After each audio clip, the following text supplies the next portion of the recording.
राज्य स्थापना दिवस को उत्तराखंड महोत्सव के रूप में मनाया जाएगा। सीएम धामी ने दिया आदेश। 9 नवंबर से होगी उत्तराखंड गौरव पुरस्कार की शुरुआत। 5 प्रतिष्ठित लोगों को किया जाएगा पुरस्कृत।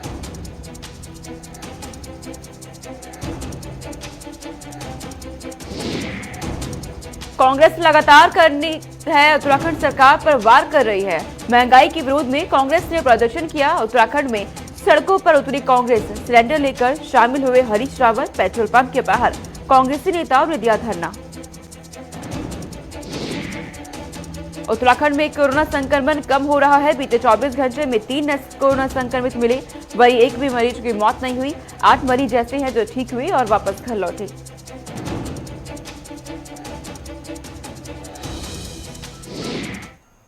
नमस्कार, बहुत स्वागत आप सभी का। आप देख रहे हैं गुलिस्तान न्यूज। मैं आपके साथ सोनिका सिंह। बुलेटिन की शुरुआत करेंगे और बड़ी जानकारी इस वक्त उत्तराखंड से सामने आ रही है। उत्तराखंड में राज्य के स्थापना दिवस को महोत्सव के रूप में मनाया जाएगा।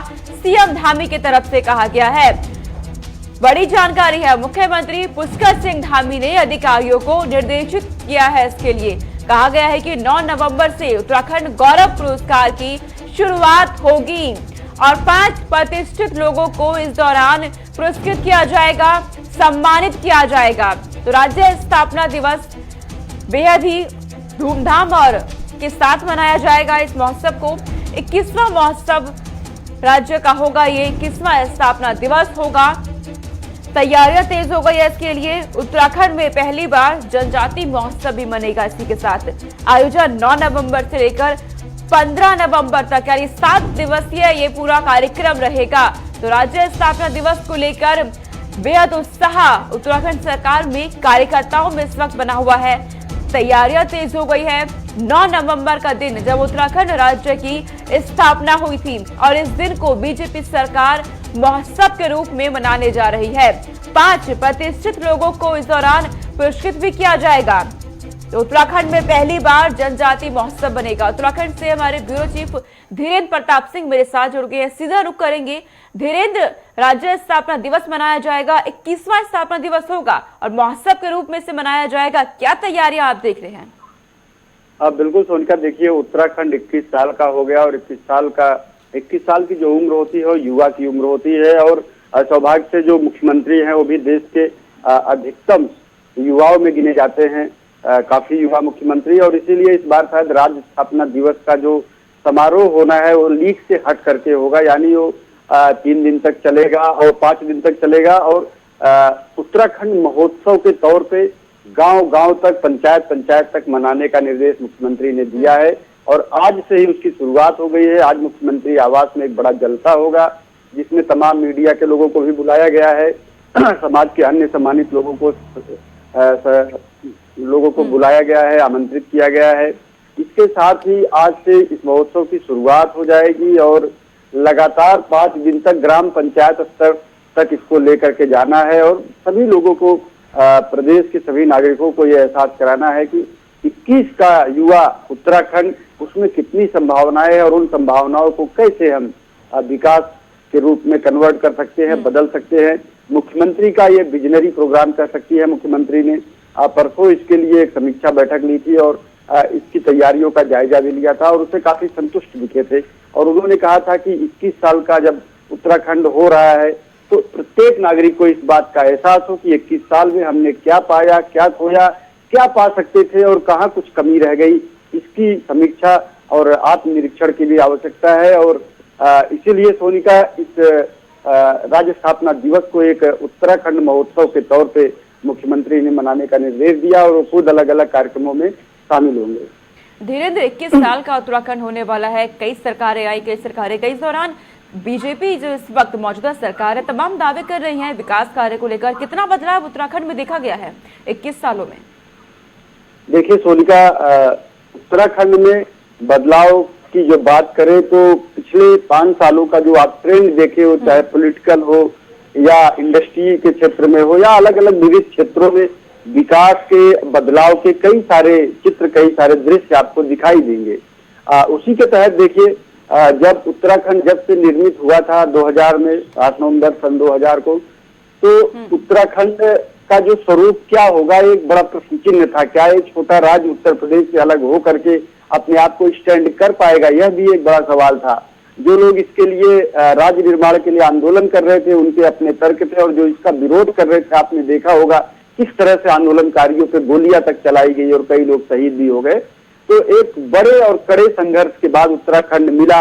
तो निश्चित रूप से आज 21 साल में अगर हम पीछे मुड़ के देखते हैं तो बहुत सारे बदलाव दिखाई देते हैं। आज हिमालयी राज्यों में उत्तराखंड कई क्षेत्रों में आगे है, वो चाहे केंद्र की योजनाओं को लागू करने का मामला हो या फिर ईज ऑफ डूइंग बिजनेस का मामला हो, सब में उत्तराखंड अग्रणी पंक्ति में खड़ा हुआ दिखाई देता है। और शायद यही कारण है कि प्रधानमंत्री नरेंद्र मोदी भी कहते हैं कि 2025 में जब उत्तराखंड 25 साल का हो तो देश का सबसे आइडियल, सबसे आदर्श स्टेट होना चाहिए।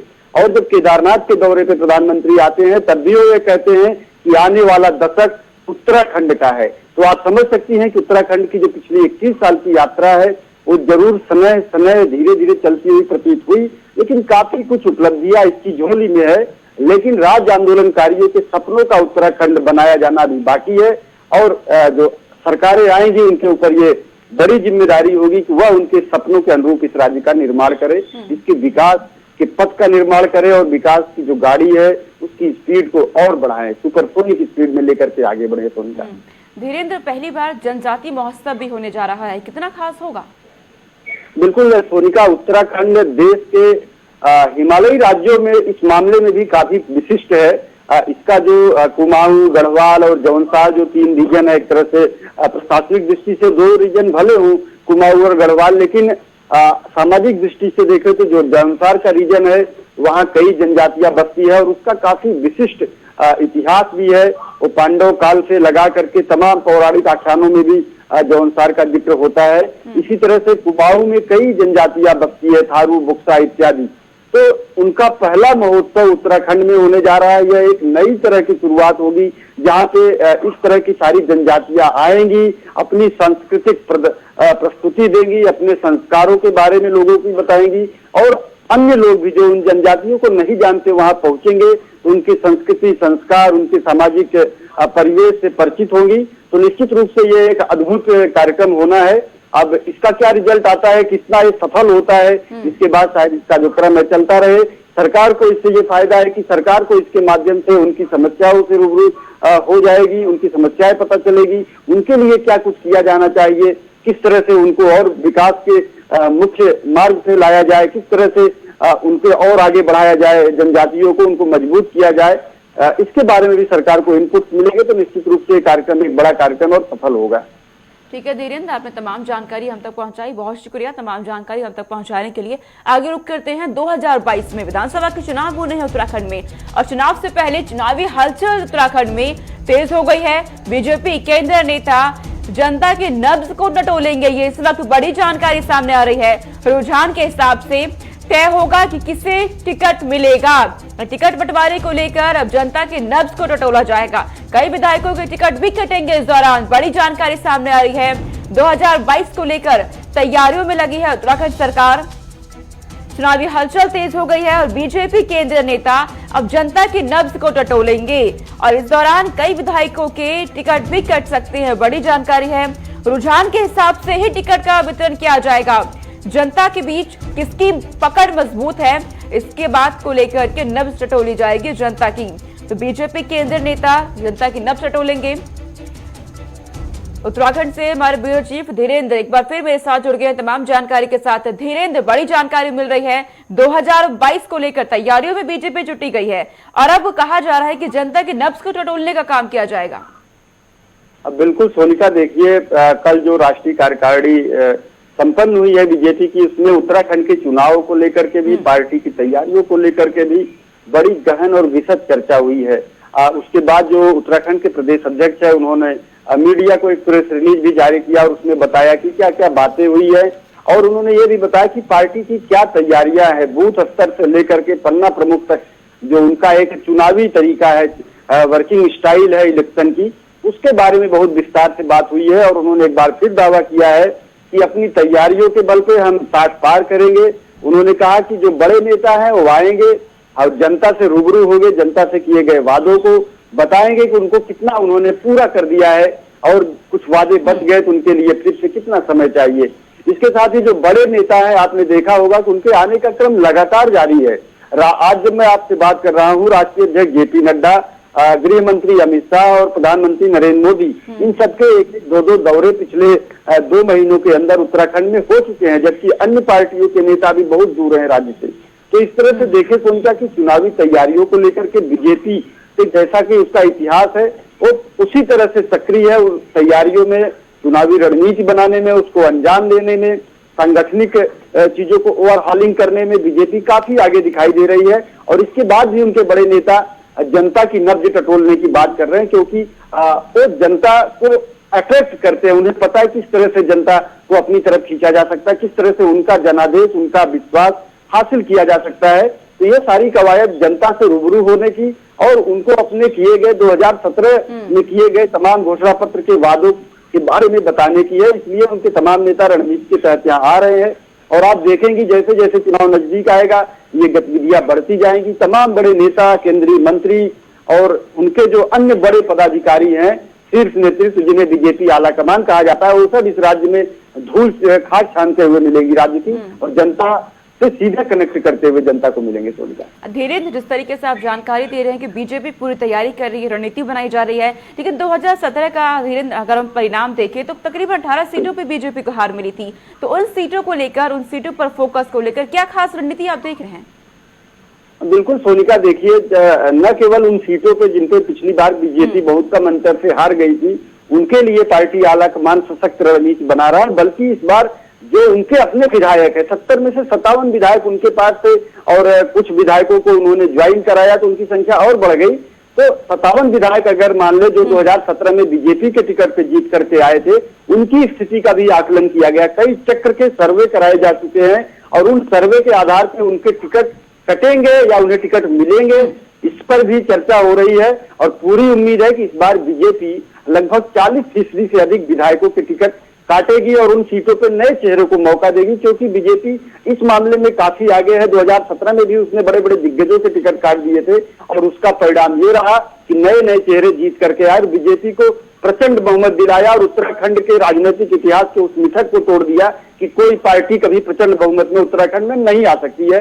तो वही रणनीति, बल्कि उसको और अपडेट करके बीजेपी चुनाव में उतरने जा रही है और कई सारे विधायकों को टिकट काटेगी और कई सारे नए युवाओं को जो संभावनाशील हैं, जिनकी जनता में पकड़ है, उनको मौका देगी और एक बार फिर से 60 पार का जो दावा है उसे पूरा करने की पूरी कोशिश करते हुए करेगी। और उसके इस कार्यों का पूरा असर विपक्षी पार्टियों पर पड़ेगा, क्योंकि बीजेपी की चुनावी रणनीति जितनी मजबूत होगी, जो विपक्षी पार्टियां उनको भी धरातल पे मेहनत उतनी ही ज्यादा करनी पड़ेगी। बिल्कुल धीरेन्द्र, 60 पार का लक्ष्य रखा गया है। देखना होगा 2022 में सत्ता में कौन सी सरकार काबिज होती है और किस तरीके की रणनीति फिलहाल बनाई जा रही है। बहुत शुक्रिया धीरेन्द्र, तमाम जानकारी हम तक पहुंचाने के लिए। आगे रुक करते हैं, उत्तराखंड में 5 हस्तियों को पद्म पुरस्कार से सम्मानित किया जाएगा। बड़ी जानकारी इस वक्त की मिल रही है, उत्तराखंड की 5 हस्तियों को पद्म पुरस्कार दिया जाएगा। राष्ट्रपति रामनाथ कोविंद सम्मानित करेंगे, ये बड़ी जानकारी इस वक्त की सामने आ रही है। साल 2020 में कोरोना के चलते पद्म पुरस्कारों का वितरण नहीं किया गया। ये इस वक्त की बड़ी जानकारी है कि 2020 और 21 के पद्म विजेताओं को एक साथ सम्मानित किया जाएगा। दरअसल उत्तराखंड की 5 हस्तियों को सम्मानित किया जाएगा, इस वक्त की बड़ी जानकारी इस वक्त सामने आ रही है। कोरोना काल में पुरस्कारों का वितरण जो रह गया था वो किया जाएगा, राष्ट्रपति रामनाथ कोविंद की तरफ से दिया जाएगा। उत्तराखंड की 5 प्रमुख हस्तियों को पद्म पुरस्कारों से नवाजा जाएगा। बड़ी जानकारी आपको दे रहे हैं, राष्ट्रपति रामनाथ कोविंद की तरफ से सम्मानित किया जाएगा इन हस्तियों को। आगे रुक करते हैं, 1.5 लाख से अधिक तीर्थयात्रियों ने बद्रीनाथ के दर्शन किए हैं। दरअसल कपाट बंद होने वाले हैं और उससे पहले 1.5 लाख से अधिक तीर्थयात्रियों ने बद्रीनाथ के दर्शन किए हैं। बड़ी जानकारी इस वक्त आपको दे रहे हैं। 5 अक्टूबर के बाद तीर्थयात्री बद्रीनाथ धाम पहुंचने लगे।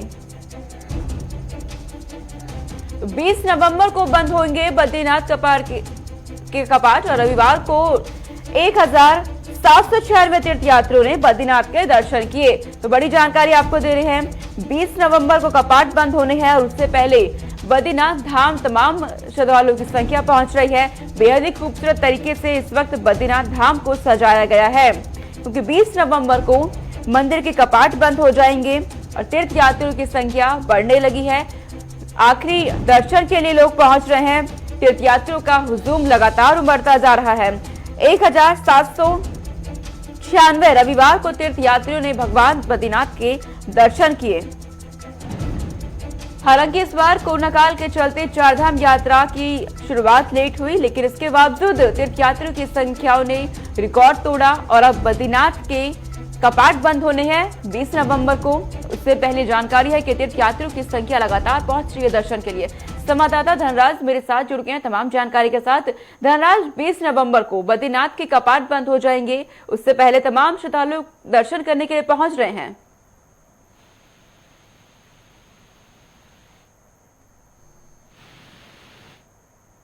केदारनाथ के कपाट बंद हो गए हैं, तो उसके बाद बद्रीनाथ में कहीं ना कहीं श्रद्धालुओं का तांता लगना शुरू हो चुका है। यदि रविवार की बात करें, यानी कि कल की बात करें, तो 1700 से अधिक लोग वहां पर पहुंचे और उन्होंने दर्शन बद्रीनाथ के किए हैं। तो कहीं ना कहीं लगता है कि जिस तरह से चारधाम यात्रा आपने देखा होगा कि कोरोना काल के चलते कहीं ना कहीं चारधाम यात्रा बाधित जरूर हुई थी और लेट शुरू हुई, लेकिन उसके बावजूद भी जिस तरीके से श्रद्धालुओं का हुजूम बद्रीनाथ में और केदारनाथ में उमड़ा तो देखने लायक था। और वहीं आपको ये भी बता दें कि जिस तरीके से बद्रीनाथ के कपाट अब 20 नवंबर को बंद होने हैं, तो उससे पहले कहीं ना कहीं श्रद्धालुओं का तांता लगातार वहां पर देखा जा रहा है। हुजूम जिस तरीके से देखा जाए कि काफी लोग वहां पर आ रहे हैं, अपने बद्रीनाथ जी के दर्शन कर रहे हैं। जी और जानकारी ये भी दीजिएगा, बद्रीनाथ धाम कपाट बंद होने वाले हैं, उससे पहले क्या तैयारियां देख रहे हैं मंदिर में?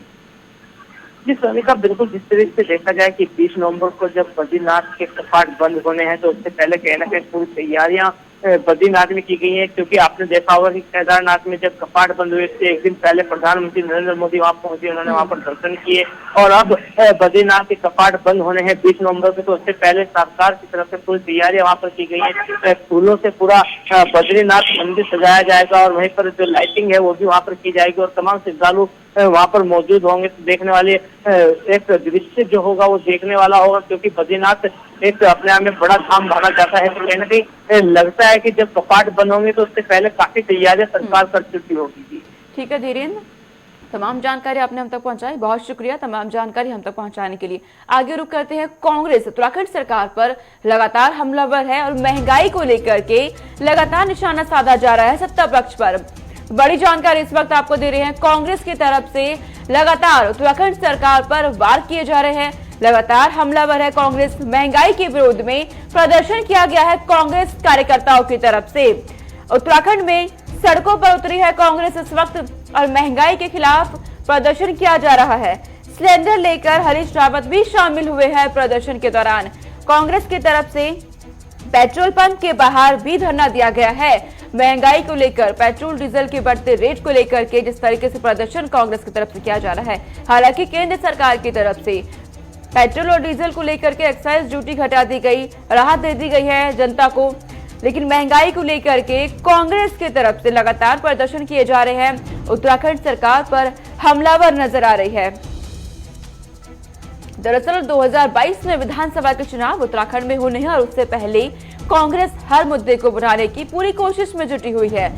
सड़कों पर उतर गई है कांग्रेस, हाथों में सिलेंडर लेकर के हरीश रावत भी उतरे हैं और कहा गया है कि बीजेपी महंगाई को बढ़ा रही है, जनता त्रस्त है बीजेपी के राज में। ये कांग्रेस की तरफ से लगातार हमले किए जा रहे हैं उत्तराखंड सरकार पर।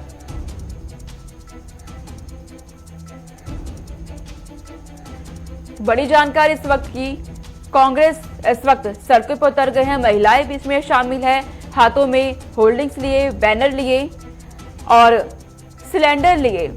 महंगाई के विरोध में प्रदर्शन किया जा रहा है तो कांग्रेस की तरफ से उत्तराखंड सरकार के खिलाफ सीधा वार किया जा रहा है, लगातार हमलावर है।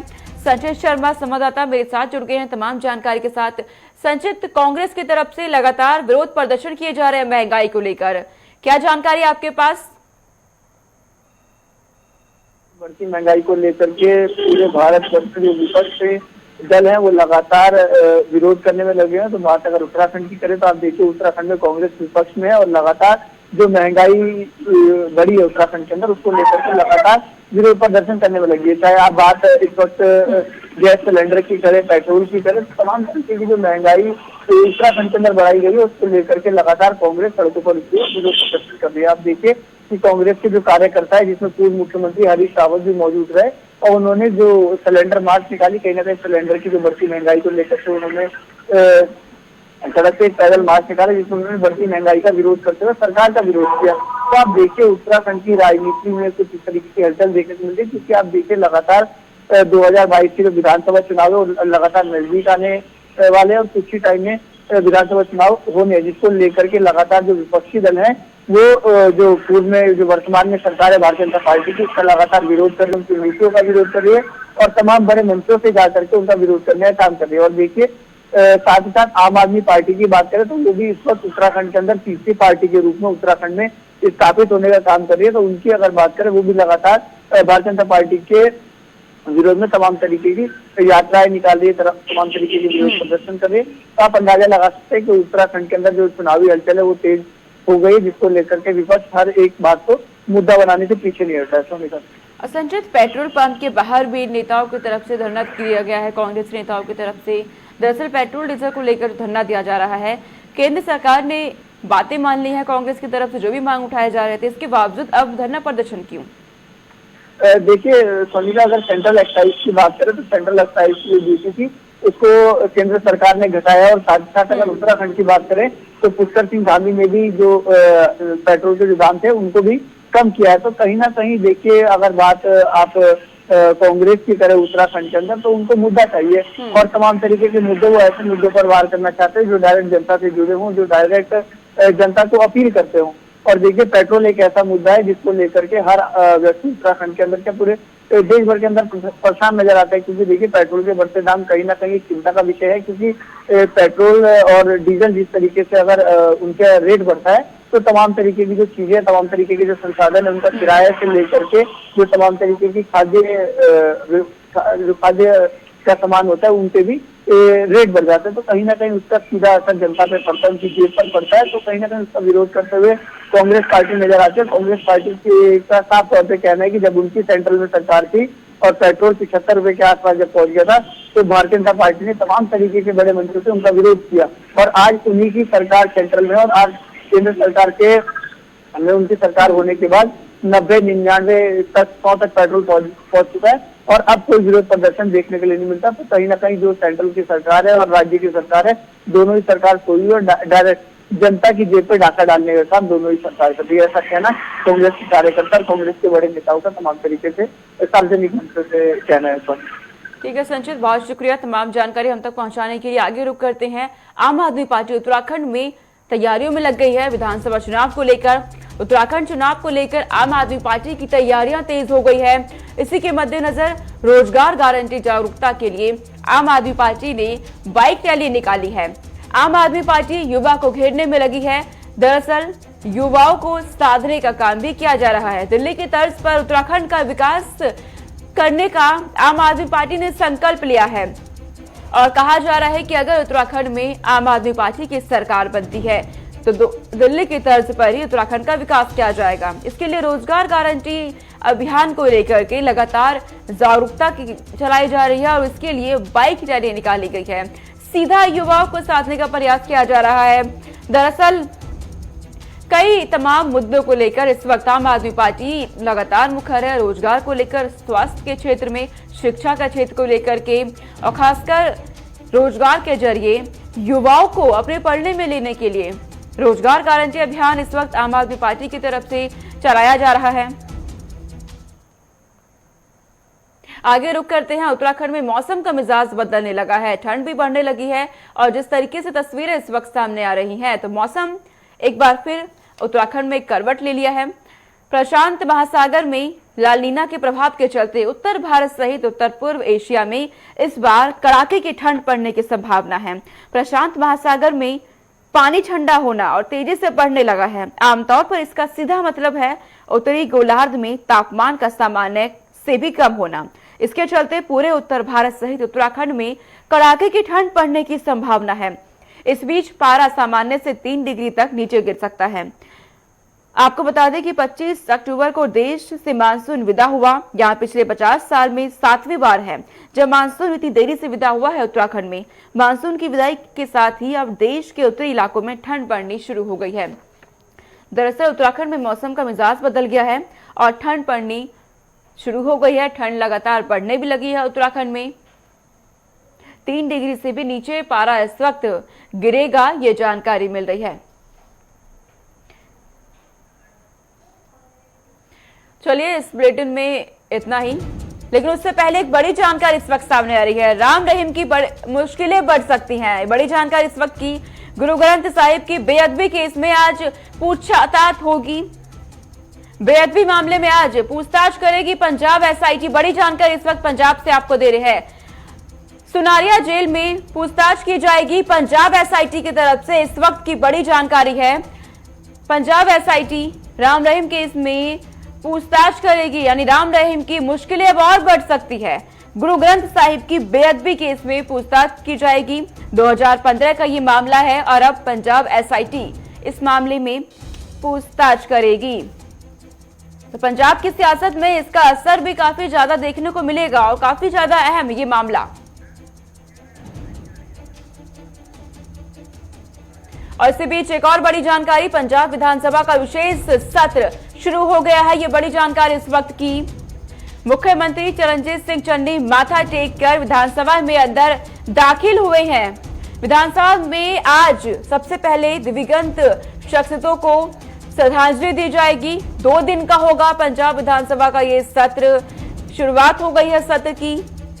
2 दिन का ये विशेष सत्र होगा और काफी अहम मुद्दों को लेकर इसमें रखा जाएगा सामने। पंजाब के सीएम चरणजीत सिंह चन्नी ने सबसे पहले माथा टेका है और उसके बाद अंदर प्रवेश किया है। तो विधानसभा में आज पहले दिन दिवंगत शख्सियतों को श्रद्धांजलि दी जाएगी। 2 दिन का पंजाब का विधानसभा ये सत्र होगा। तो पंजाब विधानसभा का विशेष सत्र शुरू हो गया है, 2 दिन का होना है। कई अहम मुद्दों को रखा जाएगा इस दौरान, कई बड़े फैसले लिए जा सकते हैं इस दौरान। बीएसएफ और कृषि कानूनों पर भी फैसला होगा, ये बड़ी जानकारी भी इस वक्त सामने आ रही है। पंजाब विधानसभा का सत्र शुरू हुआ, 2 दिन का होगा। पंजाब विधानसभा का विशेष सत्र सीएम चन्नी ने सबसे पहले माथा टेका है और उसके बाद विधानसभा के अंदर दाखिल हुए हैं। सबसे पहले दिवंगत शख्सियतों को श्रद्धांजलि दी जाएगी और 2 दिन का ये पंजाब विधानसभा का सत्र होने जा रहा है। अहम मुद्दों को सामने रखा जाएगा, अहम फैसले आज लिए जा सकते हैं इस दौरान जब 2 दिन का विशेष सत्र होना है।